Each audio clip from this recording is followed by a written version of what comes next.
Right మనం breaking news చూస్తున్నాం. Phone tapping కేసులో ఎస్ఐబి మాజీ చీఫ్ ప్రభాకర్ రావు విచారణ కొనసాగుతుంది. ప్రభాకర్ రావు వ్యక్తిగత సెల్ ఫోన్లో దర్యాప్తు బృందం స్వాధీనం చేసుకుంది. ప్రభాకర్ రావు రాజీనామా చేసిన కొన్ని గంటల్లోనే హార్డ్ డిస్క్లు ధ్వంసమయ్యాయి. ఎస్ఐబికి చెందిన కీలక సమాచారాన్ని మాజీ డీఎస్పీ ప్రణీత్ రావు ధ్వంసం చేశారని ఆరోపణలున్నాయి.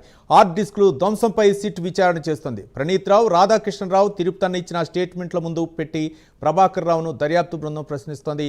దీనిపై మరింత సమాచారం మా కరెస్పాండెంట్ ప్రవీణ్ అందిస్తారు. ప్రవీణ్. ఎస్ రవి, అయితే మనం చూసుకుంటే తెలంగాణ రాష్ట్ర రాజకీయాలని ఒక మలుపు తిప్పినటువంటి ఫోన్ ట్యాపింగ్ కేసు ఏదైతే ఉందో అది కీలక దశకు చేరుకుందనే చెప్పాలి.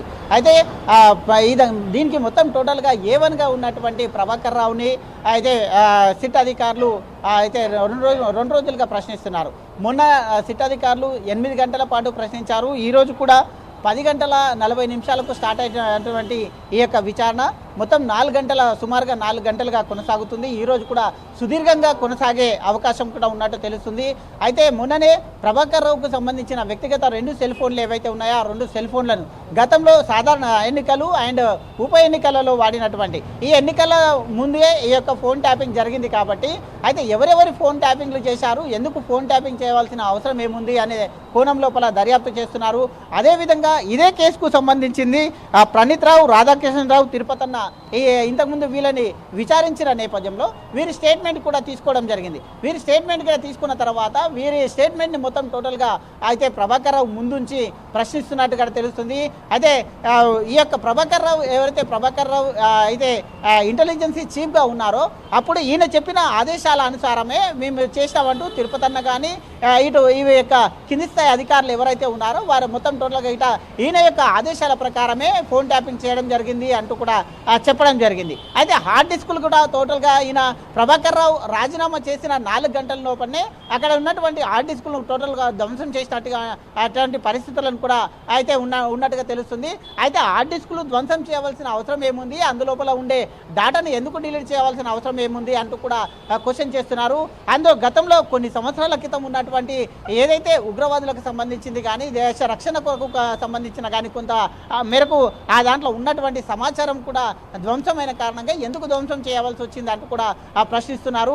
మెయిన్గా హార్డ్ డిస్కులు అయితే ఎవరు చెప్తే మీరు హార్డ్ డిస్కులను ధ్వంసం చేయమన్నారు అంటూ కూడా అయితే ఎవరి ఆదేశాల మేరకు హార్డ్ డిస్కులు ధ్వంసం చేయవలసి వస్తుంది అంటూ కూడా తెలియడం జరిగింది. అయితే ఎప్పుడైతే తెలంగాణ ప్రభుత్వం చేంజ్ అయిందో, కాంగ్రెస్ ప్రభుత్వం రాగానే ఈ యొక్క హార్డ్ డిస్కులని మొత్తం టోటల్గా రాజీనామా చేసినటువంటి ప్రభాకర్ రావు అక్కడనే అయితే చెన్నై నుండి అమెరికా వెళ్ళిపోవడం జరిగింది. అమెరికా వెళ్ళిన తర్వాత మొత్తం టోటల్గా 14 నెలల పాటు అమెరికాలో ఉండడం జరిగింది. అయితే ఈ యొక్క సిట్ అధికారులు నోటీసులు కూడా జారీ చేయడం జరిగింది. నోటీసులు జారీ చేసిన ఆ నోటీసులకు స్పందన రాలేదు కాబట్టి రెడ్ కార్నర్ నోటీసు కూడా జారీ చేయడం జరిగింది. ఈ రెడ్ కార్నర్ నోటీస్ జారీ చేసిన తర్వాత సుప్రీంకోర్టులో కూడా అయితే పాస్పోర్ట్ను కూడా రద్దు చేయడం జరిగింది. పాస్పోర్ట్ను రద్దు చేసిన క్రమం లోపల అయితే నేను విచారణకు సహకరిస్తాను అంటూ కూడా ప్రభాకర్ రావు సుప్రీంకోర్టులో తెలిపిన నేపథ్యంలో ప్రభాకర్ రావుని అరెస్ట్ చేయకుండా విచారణ జరపాలి అంటూ సుప్రీంకోర్టు తెలిపిన నేపథ్యంలో దాన్ని టోటల్గా చూసుకుంటే ప్రభాకర్ రావుకు మరొకసారి అయితే 1 టైం ఈ యొక్క పాస్పోర్ట్ అయితే వీళ్ళు కేటాయించడం జరిగింది సిట్ అధికారులు. ఆ యొక్క పాస్పోర్ట్ అందుకున్న తర్వాత 3 రోజుల్లో ఇండియాకి రావాల్సి ఉండగా అయితే 3 రోజుల క్రితమే ప్రభాకర్ రావు ఇండియాకి వచ్చారు. నిన్న లేదు మొన్న 3 రోజుల క్రితమే ప్రభాకర్ రావును సుమారుగా 8 గంటల పాటు విచారణ చేశారు. కాబట్టి ఆ విచారణలో కీలకంగా కొన్ని ప్రశ్నలకు దాటవేసే క్రమం లోపల ప్రభాకర్ రావు అయితే కనిపించినట్టు తెలుస్తుంది. అదేవిధంగా అయితే సిట్ అధికారులు ఎవరైతే ఉన్నారో సిట్ అధికారులకు కూడా ఎదురు క్వశ్చన్స్ చేసినట్టుగా ఏదో తెలుస్తుంది. అయితే ఈ యొక్క ఫోన్ ట్యాపింగ్ కేసు చేయాలంటే ఫోన్ ట్యాపింగ్ కేసుకు ముఖ్యంగా ఒక రివ్యూ కమిటీ ఉంటుంది.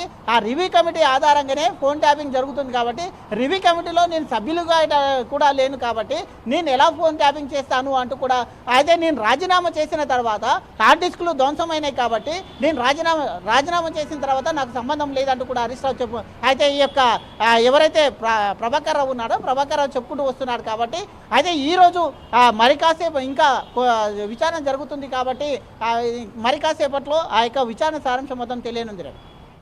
Right, thank you Praveen.